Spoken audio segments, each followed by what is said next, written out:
driving change. Stay informed, stay connected, right here on Channel Africa, the African perspective.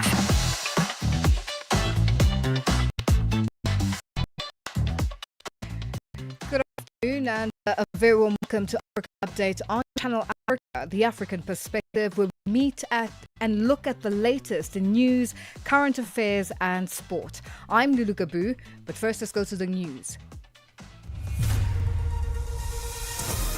SABC News,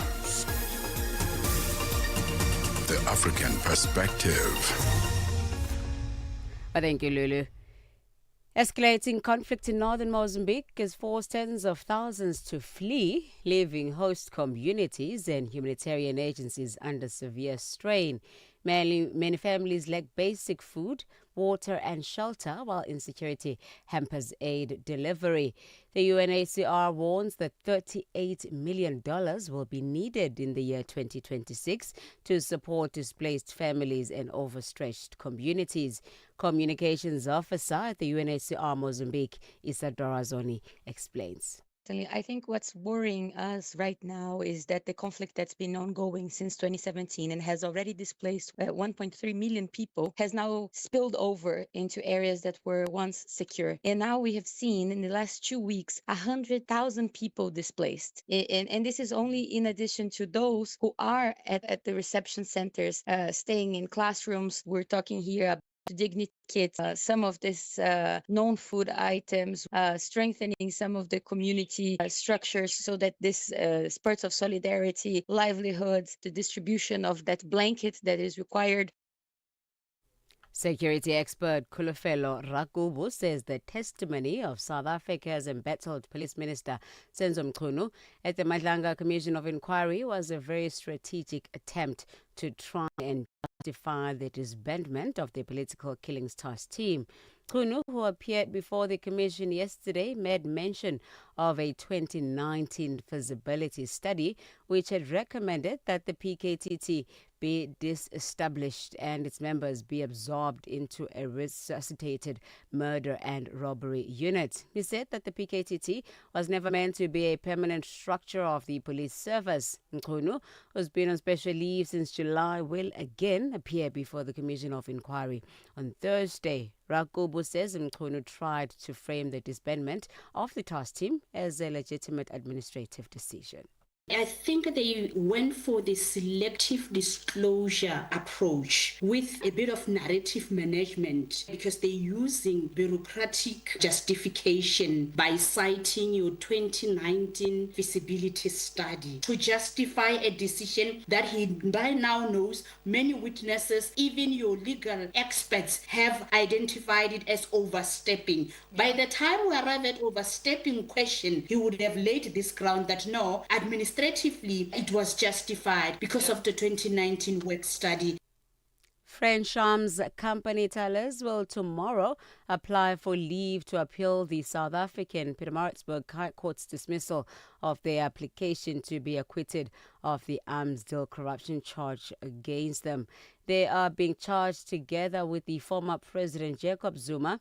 The acquittal application was based on the death of two key Thales figures in the alleged bribing of Zuma, Elaine Tethard and Pierre Moyton in 2022 and 2020 respectively. Both Thales and Zuma have argued that Tethard and Moyton's deaths infringes on their rights to a fair trial. In his ruling in June, Judge Nkosinathi Chili said in such a high-profile case, society's interest should also be taken into account. President Donald Trump says he does not want Somali immigrants in the United States, telling reporters they should go back to where they come from. Trump's comments come as immigration authorities are reported to be planning enforcement operation in Minnesota's large Somali community. Officials in the state have condemned the plan, arguing it could unfairly sweep up American citizens who may appear to be from the East African nation. Lastly, the United Nations Office on Drug and Crime says opium poppy cultivation in Myanmar has reached a 10-year peak. Its latest survey shows a 17% increase compared with last year, the BBC's Ailey McConnell. The report from the UNODC is the fourth since the military takeover in Myanmar in 2021. The UN says the increase in poppy growth reflects the uncertainty facing the country after years of conflict and instability. It says the figures reaffirm Myanmar's role as the world's known main source of illicit opium, following the continued decline of cultivation in Afghanistan. Conditions in the country are unlikely to change, it says, and with prices set to increase, farmers will see few alternatives to opium as a crop. For any news stories you'd like to share with us, please send us an email to newsroom@channelafrica.co.za or call us at +27 11 714 4459. Channel Africa News, I'm Oneli Tsinzi. SABC News. The African Perspective. In our sports headline, Angola is heading to Portugal in preparation for the upcoming AFCON in Morocco. An African cycling star signs with NSN cycling team for 2026 season. I'll be back with these and other stories at the bottom of the hour. This is Africa Update, your pulse to the continent. Stories shaping nations and voices driving change. Stay informed, stay connected, right here on Channel Africa, the African Perspective. We are broadcasting live from Auckland Park in Johannesburg, South Africa, on DSTV's audio bouquet channel 802, OpenView channel 628, and on www.channelafrica.co.za, as well as on the SABC Plus app, available on the Apple and Google Play stores. Join us in conversation on our social media platforms. That's on X, Instagram, and subscribe on YouTube at Channel Africa 1.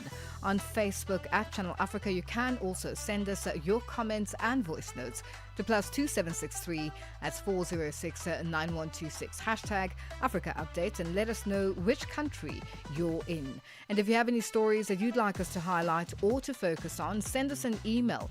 It is newsroom@channelafrica.co.za, or give us a call on +2711 714 4459.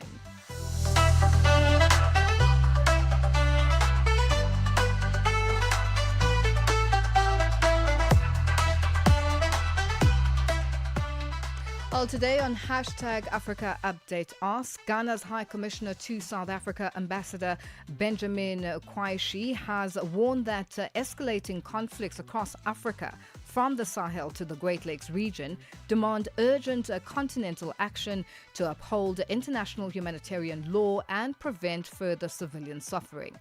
Our question to you today is, how can and should the conflicts be handled to prevent further suffering? Share your thoughts and your views on all our social media platforms. That's on X, Instagram at Channel Africa 1, on Facebook at Channel Africa. You can also send us your comments and voice notes to +2763 at 406 9126. Hashtag Africa Update Us.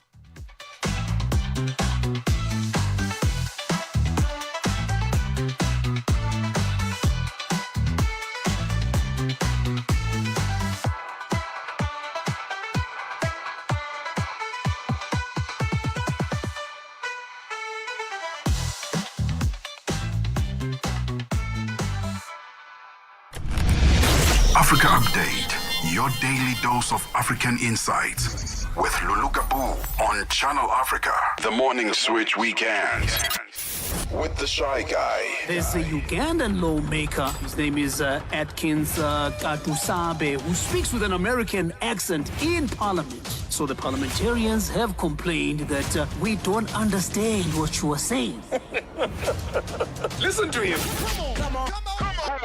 Mr. Speaker, I think this is a disaster that could cause an extinction of our entire community. Going to procedure? Mr. Speaker, the English that is trying to put this matter here is confusing a number of us and making us miss very serious issue. It needs to speak the common English of Uganda. The English is too much. Need a piece of paper so that we'll be able to read. The English is too much. I picture him saying order, out of order. Saturday and Sunday mornings belong to the Morning Switch. 3 to 6 a.m. Central African Time. Tune in and turn up the volume. This is Channel Africa. Africa Update with Lulu Kapu, 12 to 1 p.m. Central African Time. Siyabangena manje. Vito Jabulani Kolele iMagoda. Jabulani is a young man from Giyani in Limpopo in South Africa. Very easy guy, taking things easy. To know me is to know that I love what I do, which I'm crazy about it. So when you hear me on radio, expect the best. Expect great music. Expect great content. Expect 180 minutes of nothing but fun. You'll find me on the morning reset, 3 to 6 a.m., Monday to Friday. Siyabangena baba. Ay. Mbuleke. Africa Update on Channel Africa. It is 10 after 12 Central African Time, and we're coming to you live from Johannesburg in South Africa. A Tanzanian government says it is recording improvements in its response to HIV/AIDS as new data shows that about 1.7 million people in the country are now living with the virus. Authorities say they have strengthened HIV/AIDS services nationwide, expanding the number of facilities offering treatment and ensuring free access to ARVs, even as global funding for HIV programs continue to decline. Isaac Lukando filed this report. The Tanzanian government says that while progress is gradual, it is steadily pushing back against the spread of HIV/AIDS. Data indicates that the number of people living with HIV in Tanzania has remained relatively stable at around 1.7 million from 2019 to now. HIV prevalence among adults stands at around 4.4% on the mainland and 0.4% in Zanzibar, significantly lower than in several southern African countries. New annual infections have also fallen, dropping from roughly 72,000 in 2018 to about 60,000 today. Officials say their efforts are working, particularly with the expansion of free treatment centers. The number of facilities providing care for people living with HIV/AIDS increased by 398 within a year, roughly 5.1% in terms of a rise. They add that the near universal uptake of treatment services shows growing public willingness to test regularly and a stronger general awareness of HIV/AIDS. But sustaining momentum remains a challenge. UNAIDS notes that many African countries struggle with limited resources, with domestic revenue collections averaging around 16% of GDP, well before the global average, making self-financing the HIV response difficult. A similar concern is raised by the European Union's Organization for Economic Cooperation and Development, OECD, which projects a 30 to 40% decline in external health funding in 2025 compared to 2023. However, there are new developments offering some hope. A recent $150 million US commitment to Zipline will help the drone delivery service to support the distribution of medicines and vaccines to hard-to-reach areas across about 5 African countries. The move is seen as the first major shift in unfreezing foreign assistance by the US government and perhaps a crucial lifeline in the fight against HIV/AIDS. Isaac Lukando, Dar es Salaam. Your window to the continent and beyond. Africa Update, only on Channel Africa. Channel Africa. The African perspective. A Zambian-American social media influencer has been jailed for 18 months for hate speech in a case that has reignited debate over free expression under Zambia's new cyber laws. Ethel Chisono Edwards, known online as One Boss Lady, was sentenced by a Lusaka magistrate after pleading guilty to posting insulting remarks about President Hakainde Hichilema despite his 2021 repeal of criminal defamation against the presidency. Now, her conviction under the recently enacted Cybersecurity and Cyber Crimes Act has sparked sharp reactions, especially among Zambians who spend much of their lives online, questioning whether the new legislation is consistent with constitutional protections on free speech. And for a legal analysis, we are joined by Simon Mulenga Mwila, who is a lawyer and aspiring mayor in Lusaka, Zambia. Simon, good afternoon, and thank you for joining us on Africa Update. Good afternoon, Tracy. How are you doing? Simon, you're speaking Good to afternoon, Lulu. viewers, yeah. Yes, yeah, we're live on Channel Yes, Africa. Now, from a constitutional standpoint, do Zambia's new cybersecurity and cyber crimes acts align with the country's guarantees of freedom of expression? I highly doubt if they do align. You see, one of the greatest challenges that we've had, of course, our Bill of Rights guarantees freedom of expression, and Zambians have been expressing themselves. And this is something that President Hichilema, while he was in opposition, he advocated for it.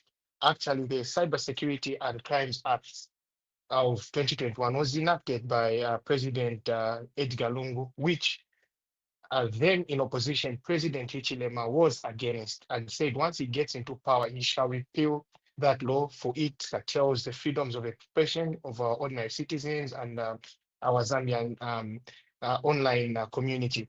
Now, what is strange is that actually what I can applaud him for is that he actually repealed the defamation of the president, because he felt Zambians should express themselves and be able to share their opinions online on what he speaks. Now, with the enactment of the Cyber and Security Act of 2025, I really feel the motive behind it is more or less to curtail citizens from expressing their discontentment in the manner in which Mr. Hichilema is running this country.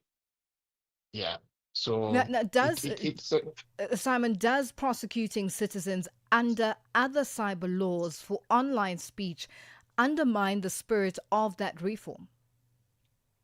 Yes, it does undermine. It does undermine, because you see, it's on the other hand, he's saying, I want our Zambians to express themselves because the Constitution does guarantee them under the Bill of Rights.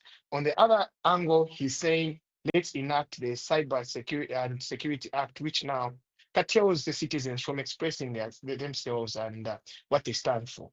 So I feel if the president can be honest enough and not say one thing and do the other, I feel it's a way of just silencing critical voices, especially those from the opposition, because these same cyber security and cyber crimes acts seem to be more applicable to the opposition rather than to those people who support the ruling party.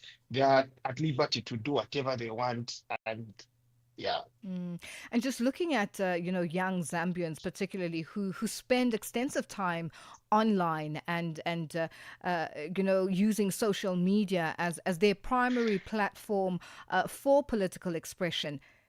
How have these laws, cyber laws, been received? Well, you see, the problem that has been there is that these laws, they haven't been received very well. They've been negatively received by the youth. Why? We feel the reason they are pushing the cyber laws is to curtail freedom of expression of our youth. So really, it hasn't been received well. People are living in fear. People are failing to express themselves. Even when they express themselves, there's a saying which you have in Zambia now. Everyone always asks, whoever expresses themselves, they say, are you a lawyer? Do you have a lawyer? And you see, that shows that really our people are not free to express themselves on a number of issues, on a number of pertinent issues that are affecting us. Well, Simon, we have run out of time and are going to leave it there for today. Thank you for joining us on Africa Update. Thank you so much. I'm grateful, and have a good day. Thank you, and to you too. That's Simon Mulenga Mwila, a lawyer and aspiring mayor in Lusaka, Zambia, joining us on the line. Mix Vibration sur Channel Africa. Qu'est-ce qui vous a amené à dire ça? Est-ce que vous avez observé un certain nombre d'événements dans la vie? Est-ce que c'était par rapport à une expérience? Est-ce que vous avez rencontré des choses qui vous ont dit il faut de la patience, comme ça les choses vont venir au bon moment et le bon Dieu pourra peut-être me visiter? Oui, c'était justement un conseil que le Seigneur m'a fait inspirer pour donner à son peuple, parce qu'il y a la plupart des gens, pendant que Dieu bénit les autres, ils pensent que Dieu les a oubliés, et pendant que Dieu ouvre pour les autres, ils pensent que peut-être Dieu n'a pas pu écouter leurs prières. Alors, ce n'est pas le cas. Alors, Dieu bénit tout un chacun de nous avec son temps. Donc, le temps de Dieu est toujours le meilleur dans la vie de tout un chacun de nous. Mix Vibration, tous les dimanches de 18h à 19h, temps universel. Je, una jambo lolote akilini mwako? Je, una shauku kuhusu maswala muhimu? Na je, una maoni ambayo unataka yasikike? Kweli, hili jukwaa ni la kwako. Piga simu au tuandikie kwenda WhatsApp namba alama ya kujumulisha 2760552594 na tutakupigia simu. Mtangazaji wa habari zetu za Afrika Kusini mjini Johannesburg. Hivyo unaweza kuwa mshirika kwenye matangazo yetu. Sio mazungumzo tu, ni fursa yako ya kuchangia maoni yako na kushirikiana na jumuiya ya wasikilizaji wanaotamani mtazamo wako. Tufuate kwenye mitandao ya kijamii. Tembelea tovuti yetu www.channelafrica.co.za na uwe tayari kushiriki na kuchangia maoni yako kwenye Channel Africa. Channel Africa, mtazamo wa Kiafrika. Your window to the continent and beyond. Africa Update. Only on Channel Africa. Channel Africa.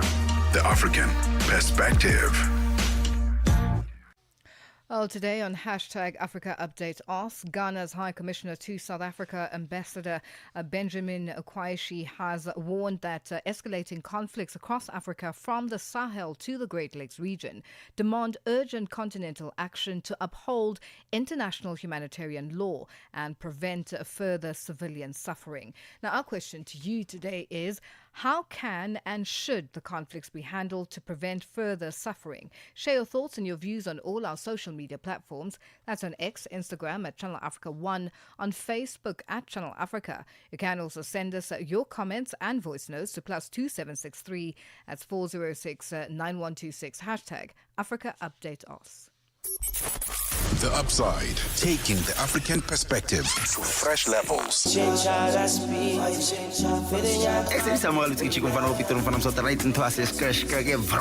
From Channel Africa. We're about to have ourselves a good time right now. Come on, brother. It's a whole thing. You've partnered up with Ufocalistic, based on a true story. You know, it's actually crazy for you to put it like that, partnered up. You know, this is someone I look up to from a very long time. 3 years ago, we put out a single, Pele Pele. Yeah. You know, that was my first record with him. This project, based on a true story, the album was so highly anticipated and premeditated on our end, you know, because something we constantly, you know, kept on going back and forth about, but we never actioned it. It's actually quite crazy because all of this is happening whilst we are both working on our albums. You know, I'm working on my album 31314 because there's a record, 31314, the interlude. So it's like a prelude to the album, you know. Let me pronounce it properly. Is it 31314? 31314. The Upside, live and real. It's dynamic. Africa Update with Lulu Kabu on Channel Africa. Ghana is hosting the 23rd International Conference on AIDS and STIs in Africa, ICASA 2025, for the first time. Now, the 5-day conference, which begins today, is organized by the Society for AIDS in Africa under the theme Africa in Action, Catalyzing Integrated and Resilient Health Systems for Sustainable Responses to End HIV, Other Infectious Diseases and Emerging Threats. Now, one of the attendees is Kilford Zimondi, Country Director at Humana People to People in South Africa. Kilford, good afternoon and thank you for joining us on Africa Update. Sure, thank you for having me. Now, how important are such conferences in addressing the issue of HIV/AIDS on the continent? They are very critical, especially for us who work in the communities, in the ground, for 2 or 3 reasons. One, best practices from different countries. What is working in one country? What can you learn and use in your country?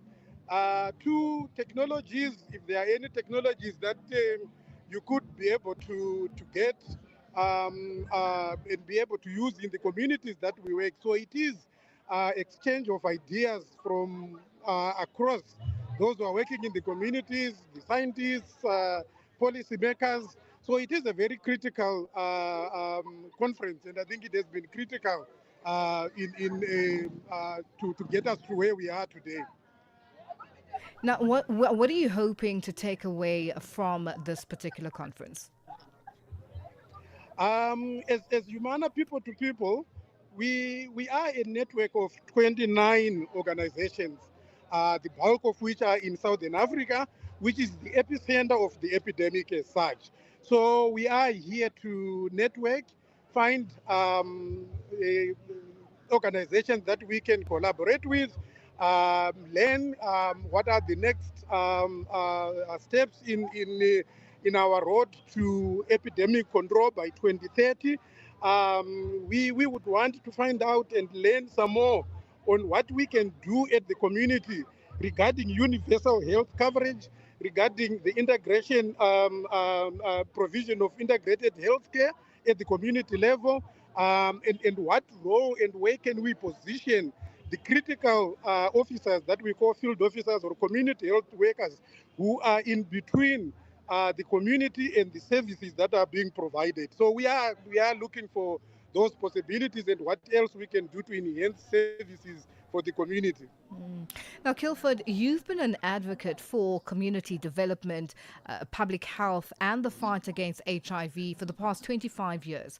How important is it for you to continue the fight against HIV/AIDS? I think it is critical. I think it's also at that stage. You know, when I started off in this environment, you couldn't talk about epidemic control. I mean, of course, as Humana People to People, we have been very bold from the very beginning because our flagship program is called Total Control of the Epidemic. And it was already initiated in the early 2000s when it was not, the in thing to talk about epidemic control. And over the years, you can also say we have really, as humanity, gained a lot against the epidemic. And as we go towards 2030, it is only critical and important that we don't lose those gains that we have gained over the years and that we actually consolidate and really go for that final victory against the epidemic. Oh, Kilford, thank you so much for joining us on Africa Update. We are going to leave it there for today. Thank you so much for having me. That's Kilford Zimondi, Country Director at Humana People to People in South Africa, joining us on the line. Channel Africa is evolving, and so are you. Stay connected wherever you are with our brand new website and mobile app. Stream your favorite shows, catch up on African news, culture, and conversations, all at your fingertips. Africa is just a tap away. Your world, your stories, now on the go. Stay connected wherever you are. Visit channelafrica.co.za or download the Channel Africa app today. Channel Africa, the African perspective. Africa at Play with Neto and ETO Chemane. I've witnessed something fresh, something exciting, and something very inspirational from the president of the country, William Ruto. Whenever athletes are performing to their best level, he always comes on board to reward those athletes, be it football, be it athletics, and not leaving it up to the sport ministry. The president realizes that sports is a business, and for that reason, he also reduces the number of people who are jobless, because sports now is such a serious business, and for that reason, commercialization of sports is a major way of improving or increasing employment opportunities for the young people, and that is why the president has been very persistent in trying as much as possible to inspire more sports personalities to reduce the baggage of the people who are struggling to get job opportunities in the country among the young people. Francis F.M. Motegi, our correspondent from East Africa in Nairobi, Kenya. Live every Saturday and Sunday from 2 to 5 p.m. Central African Time. Your window to the continent and beyond. Africa Update. Only on Channel Africa. Channel Africa. The African perspective. The much-anticipated testimony of South Africa's suspended police minister, Senzo Mchunu, took place at the Madlanga Commission on Tuesday. Mchunu has been placed at the center of corruption allegations made by KwaZulu-Natal Province's Police Commissioner General Lieutenant General Nhlanhla Mkhwanazi. Mkhwanazi has accused Mchunu of unlawfully disbanding the Political Killings Task Team. He further claimed that Mchunu has links to alleged criminal cartel syndicates like attempted murder accused Vusumuzi Kat Matlala. Sbahle Mota has more. Giving his opening address at the Madlanga Commission, Police Minister Senzo Mchunu testified that he has never been accused of corruption since taking public office. Mchunu has occupied the Departments of Water and Sanitation, as well as Public Service and Administration as minister. He also served as the Premier of KwaZulu-Natal between 2013 and 2016. Through all those positions, public positions, that I have had the privilege to occupy, from MEC, Premier, ministerial positions, I have never been accused of corruption. At South Africa, suspended Police Minister Senzo Mchunu, ending that report by Sibahle Mota. Our news headlines up next. SABC News.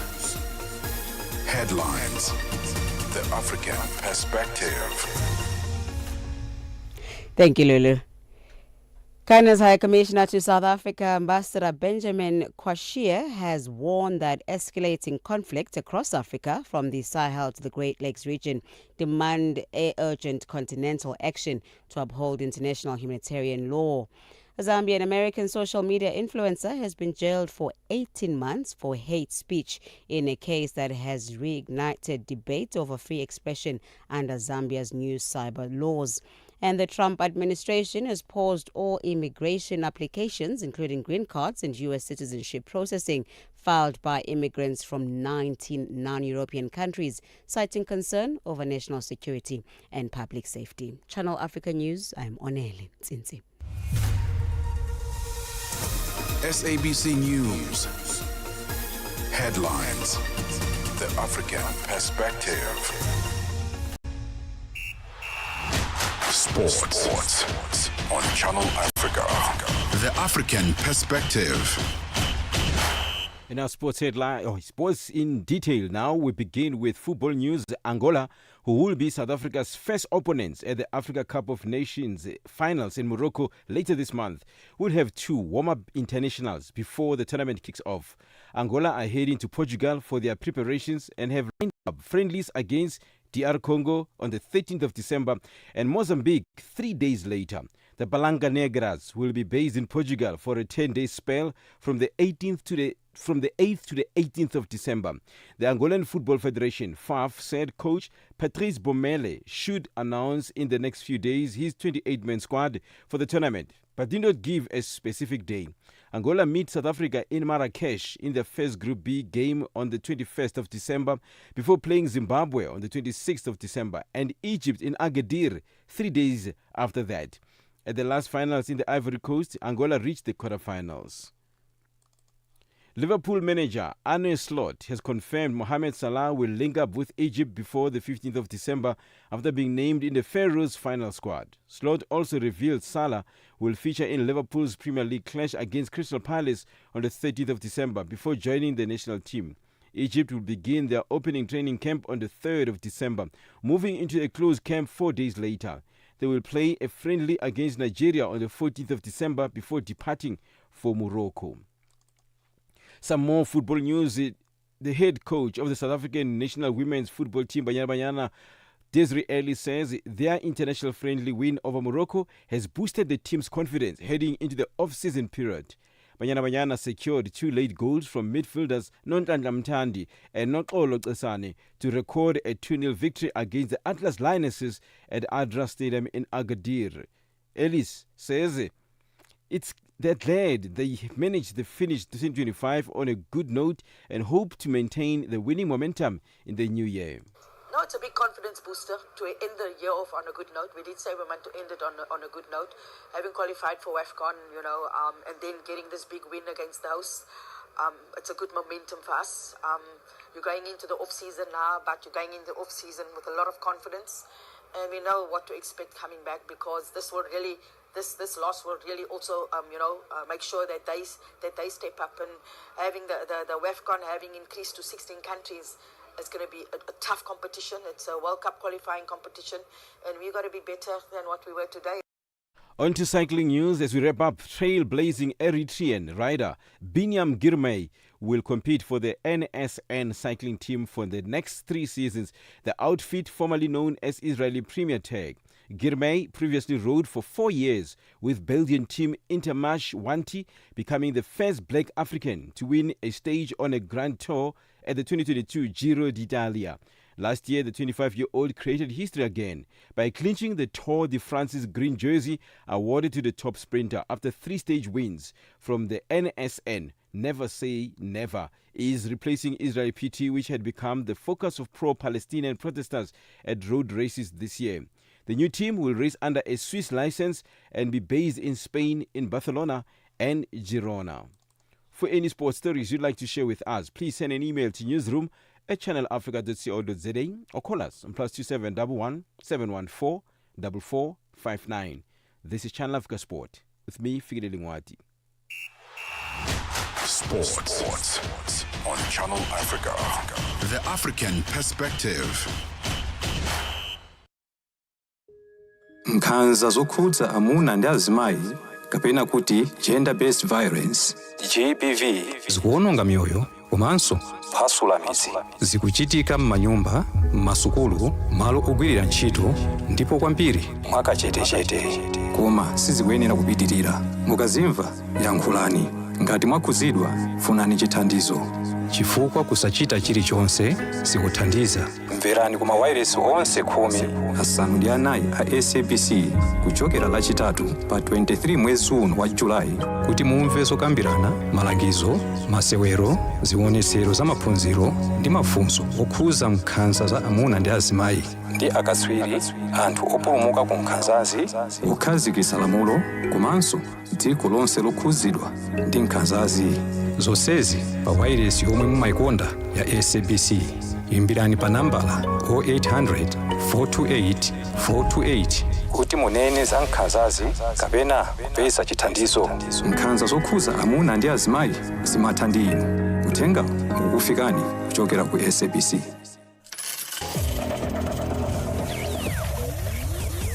Business news on Channel Africa. The African perspective.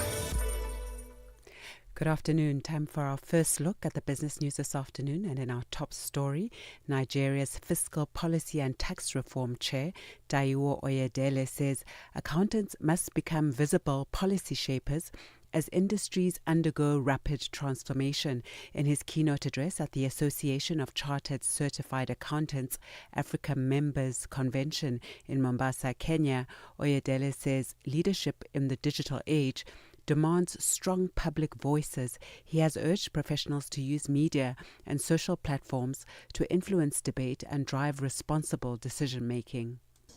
In the digital age, leadership requires visibility. We cannot influence if we cannot be heard. Professionals must leverage platforms, be it traditional media, professional networks, thought leadership forums, and yes, social media, to project informed, responsible voices. Social media is not merely a place for entertainment.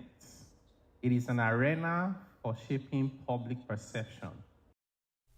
Kenya's private sector activity expanded for the third consecutive month in November to stand at a 5-year high, boosted by better performance across all sectors. The Stanbic Bank Kenya Purchasing Managers Index rose to 55.0 in November from 52.5 a month earlier. Readings above 50.0 indicate growth in business activity, while those below signal contraction. November's figure is the highest since October 2020, attributed to the steep increase in output to stronger market demand. Kenya's finance ministry forecasts the economy to grow 5.3% in 2025 and 2026, up from 4.7% in 2024. Egypt's non-oil private sector experienced its fastest growth in 5 years in November, with the S&P Global Egypt PMI rising to 51.1, indicating expansion. This growth was fueled by increases in output and new orders, marking the highest level since October 2020. Although most sectors saw improvements, wholesale and retail activity declined. New business intakes ended a decline that lasted 8 months, with manufacturing, construction, and services reporting gains. Employment levels remained unchanged despite the growth, while overall cost inflation eased, aided by a stronger local currency. The KwaZulu-Natal Parents Association has sounded the alarm over the soaring cost of school uniforms in South Africa. They're calling on schools to ditch specialized colors and allow for more traditional, affordable uniforms, a move they could say could ease the financial burden of school uniforms. Chairperson V. Gani explains how monopoly suppliers are driving uniform prices through the roof, explaining the need for government to intervene and allow pupils to wear a simple, widely available school uniform. Over the years, we've seen a rapid increase in the cost of the uniforms, especially where schools demand that parents need to purchase their uniforms from a particular outlet or a particular store, and or where they ask for very specific outfits for these kids. And what has happened over a period of time is that these uniforms have become so expensive, it's become for many parents out of reach in terms of affordability.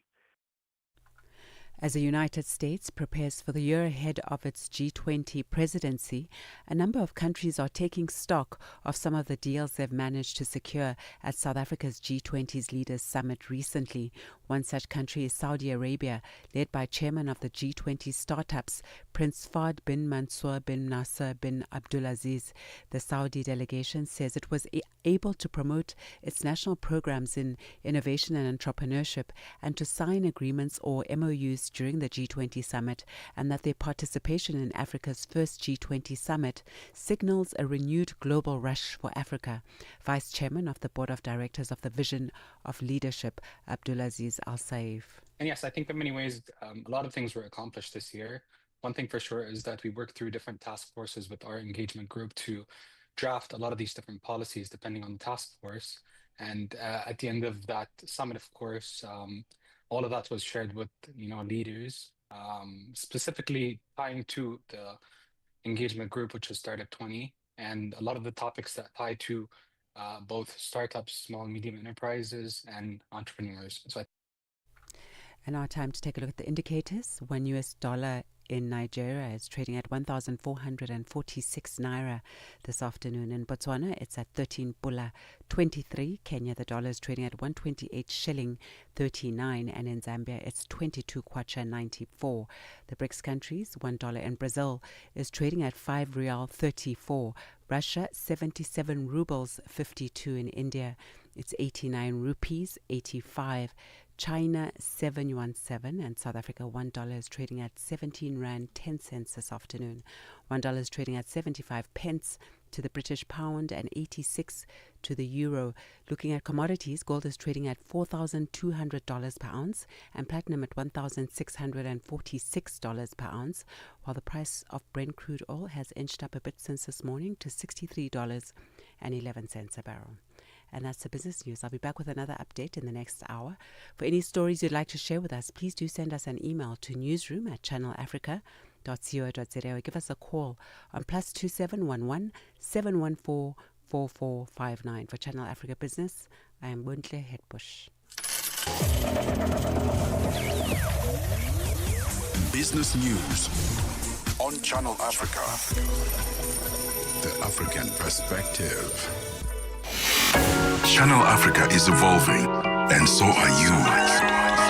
Stay connected wherever you are with our brand new website and mobile app. Stream your favorite shows, catch up on African news, culture, and conversations, all at your fingertips. Africa is just a tap away. Your world, your stories, now on the go. Stay connected wherever you are.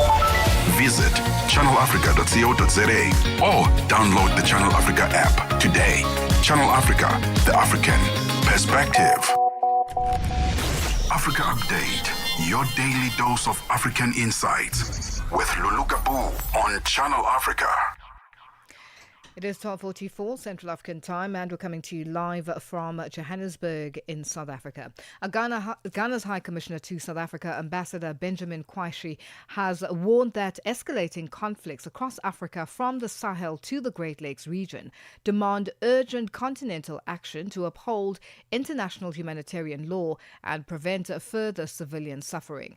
I'm speaking to Channel Africa at the 24th Regional Seminar on International Humanitarian Law in Pretoria. Kwashi said the proliferation of coups, cross-border insurgencies and refugee flows underscores the need for African states to fully commit to the ICRC's Global High-Level Initiative. I think it's so significant knowing very well that we have almost 50 plus active wars going on in Africa. It paints a very gloomy picture of the world we are going to live for the next generation. And I think the least we can do is to ensure that this IHL comes into full force. Because we've had instances of humanitarian aid workers, people being raped, people being denigrated, people going through all sort of, unhuman treatment during wars and conflict. I believe that what most of the speakers, especially the co-chairs, have indicated is that they just don't want us to look at just the humanitarian aspect. They want us to look at how we can prevent even the conflict in the first place. I think that this is a very, very critical point that we need to work with. This is a very critical initiative that every government in Africa will have to embrace because, look, wars transcend borders and, the rippling effect of a conflict in one region can get into another region, can get to another country, and then the challenges are very enormous. I come from West Africa, where you might be aware of the Sahel region and what is happening. Just 2 days ago, we woke up to another coup d'etat in Guinea. And I think that it is important that we push this agenda to ensure that we are able to respect human lives and treat people according to their humanities. Indeed. And how affected are you with these conflicts from the Sahel? I know we have been, carrying a chunk of refugees coming from that side. Well, we do on the other side of the borders that we share with Nigeria, Burkina Faso, Mali, and all the others in the region. You should also be aware that President Mahama, for the first time, has constituted a body that is responsible for advising him on what is happening within the Sahel regions. It's a very, very renowned military man who is in charge of that. And the aim of the president, and he has clearly stated it without any ambiguity, that, look, the rippling effect of what happens there, the refugees coming in, some of even the assailant coming into Ghana, some of even the rebels coming into Ghana. And, these constitute a lot of grave challenges for our country. So in ensuring that he showed leadership, that is why he formed that special envoy to the Sahel region. I can assure you that the rippling effects are there, but Ghana as a country is managing it and ensuring that we don't close our borders to the refugees. This is a matter of humanitarian concern, and I believe that it is something that Ghana doesn't take for granted. And what are the discussions taking place within, that region with Nigeria? There's Cameroon there also, who is having issues. They just had elections, very controversially. These are the issues that are fueling, things on the ground, but also the issue of resources. At the moment, we just hosted the G20, where the emphasis also is on beneficiation of the critical minerals that we have. We have abundance, of wealth. Why are we running around each other? I think it is a very, very important point. And I love your President Cyril Ramaphosa's speech at the G20 closing ceremony. I think he spoke the mind of the current generation of Africa and also spoke the mind of the generation that is yet to follow us.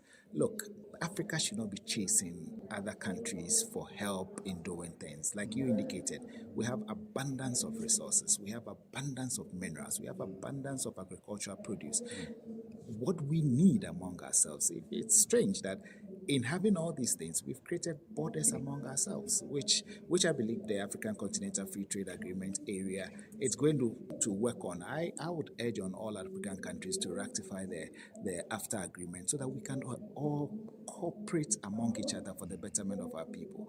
Look, anytime you bring in foreigners into our countries, I don't know whether you've heard about the stories of illegal mining in Ghana, where most of them were championed by Chinese and other nationalities. They come to fleet on our resources as a people, and we allow them to do it. They go develop their countries, and we continue to find ourselves in very deplorable conditions. I think that the time has come for pragmatic leadership. The time has come for our leaders to take the bull by the horn. I am so thrilled that in my country, President Mahama has said that diplomacy of yesterday, where you go cap in hand going to beg people, is over. We have what we call the economic diplomacy. I have something you want, you have something I want. Let's come together so that we don't find ourselves being bamboozled all the time by these foreign entities claiming to be the beginner. I love the way South Africa stood up to the challenges that nearly marred the beauty of the G20. I think that South Africa has sent a message clearly on behalf of the African people that those days are over. Those days of you bamboozling us is over. We know what we want. We know how we can get those things. We can develop among ourselves. And I'm sure that if we open ourselves and looking at the discussions that we've had here, it'll go a long way to give us the Africa we want by 2030. By 2030, 2036, we should be somewhere better. That was Ghana's ambassador to South Africa, Benjamin Kwashi, speaking to Channel Africa's Michael Mbewe. Africa. It's time to plug into the heartbeat of the continent. Tune in to Channel Africa, your go-to radio station that broadcasts in 5 different languages. L'Afrique du Sud célèbre la journée nationale du Kabla hujaitwa kwa jina la Double K or more of our forests have been destroyed. Tamo kutulibwa nchi ndi Partido Africano da Independência da Guiné. See, Channel Africa represents every corner of this amazing land. From Lagos to Cape Town, Nairobi to Dakar, we've got you covered with the freshest news, music, and cultures. So, turn up the volume, feel the rhythm.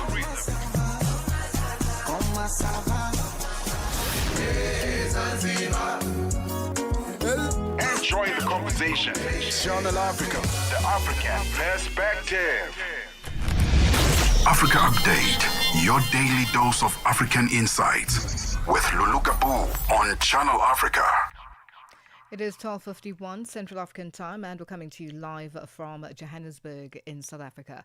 Malawi has embraced the use of drones along its borders with Mozambique, Zambia and Tanzania to combat smuggling, which has negatively affected national revenue collection. This initiative follows a report from the Malawi Revenue Authority to the government indicating that efforts to maximize revenue collection are being hampered by widespread smuggling. The initiative, dubbed Drone Border Surveillance, is part of the Southern Africa Trade Connectivity Project funded by the World Bank Group. George Mango reports from Blantyre, Malawi's commercial capital. The Malawi government, through the Malawi Revenue Authority, MRA, is introducing this key monitoring system, hoping to apprehend traders who import goods through uncharted routes. Authorities have noted that for years, Lilongwe has lost millions through tax evasion, especially smuggling. Apart from traders undervaluing and underdeclaring goods when clearing them at the borders, the major revenue loss has come from those who bring goods into the country using unauthorized routes. It is no wonder that Malawian authorities have been under intense pressure to find ways to deal with the smugglers of taxable goods along the borders with Zambia, Mozambique and Tanzania. Budding business entrepreneur Brian Kampanje was upbeat that government will be able to collect the much-needed revenue, which ended up in the hands of non-patriotic Malawians. Every small effort to curb or control smuggling of goods into Malawi, illegal exports, is a welcome development. This is an effective deterrent measure, force compliance, and increase the tax revenue for both import and export duty and taxes. The program should, however, be monitored and evaluated to ensure that whatever is spent is not more than what is collected. Because if we spend more to enforce compliance through these small smugglers, then perhaps it is not ideal to roll it out on a larger scale. Probably this could be because the real smuggling happens at the official borders. During the last financial year, the tax collecting body failed to reach its target, which forced the government to borrow from commercial banks at unpalatable interest rates. Now the government has introduced the drone border surveillance system to track down smugglers and save millions that can be used to provide basic amenities. Drone operating expert Kampata Nyirongo was quick to call for ethical standards while hailing the move. We should expect that data and information that is being gathered in the borders should be of high quality. It also helps to reduce risk to personnel. Deploying human beings into, for example, dangerous border areas might pose a risk to the health and safety of the deployed officials. But with the drones, that risk is therefore taken out. One thing, though, that we need to be mindful of is that we should make sure that we don't abuse the system. Because I always argue and say that any system is as good as the people who are using it. As of this week, the government has informed Malawians that since the launch of this initiative funded by the World Bank Group, 421 arrests have been made and goods worth millions of Malawi kwacha have been intercepted through the use of the drone border surveillance system. Using drones has since excited a Blantyre-based city resident, James Perry, who says authorities will now be able to collect more revenue and build schools or health facilities. The use of drones in detecting smuggling is a good development because it will greatly assist in increasing revenue for our country. I expect that through this initiative, we will have significant increase in the revenue that MRA collects for our national coffers. However, apart from this being an initiative that can effectively curb corruption, because physical borders and custom checkpoints are susceptible to corruption because of the involvement of human beings. So the use of drones to detect smuggled goods is welcome, but we should make sure that the smuggled goods detected by the drones are accurately and transparently reported. Malawian authorities began equipping drone operators from the Malawi Revenue Authority with the necessary knowledge and skills. The pilot phase of the drones started before the end of 2022 with a phase-based concept which included stakeholder engagements with local chiefs, paramount chiefs, and public meetings. George Muhango, Channel 4 News, Blantyre. Lesotho's King Letsie III has commended Lesotho's excellent performance in bringing HIV from a pandemic state to being best performer in the management of the disease in the past 4 decades. This year's commemoration is marked under the theme Overcoming Disruptions, Transforming the AIDS Response, takes place under challenging financial challenges where most of the United States funding has been drastically withdrawn. Rapelang Khadebe filed this. For the past 40 years, the Kingdom of Lesotho has been battling with HIV and AIDS, and throughout, the royal family has led from the front in finding a working solution for the most vulnerable. The development partners and other stakeholders have come forward to offer their assistance in fighting the scourge. Welcome to Partners in Health stall. Here we have one of our machinery, which is the Spirosphere. Inside it has some machinery which is used to assess the lung damage that is often associated with HIV complications. And in commemoration of the AIDS Day, each year the King, his cabinet and stakeholders signs commitment to ensure that despite disruptions, the gains made are not lost. Excellencies, I am proud to report that Lesotho has made significant strides in recent years. As you have heard over and over again today, we have achieved and even surpassed the 95 targets set by UNAIDS for 2025.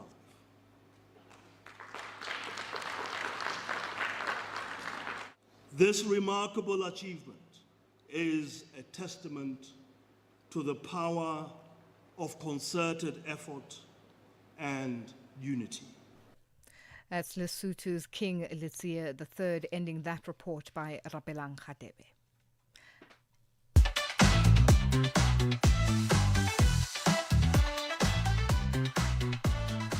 And that's how we wrap Africa Update today. It's been a great Wednesday. Continue with us on all our social media platforms, and let's do this again tomorrow. Bye-bye.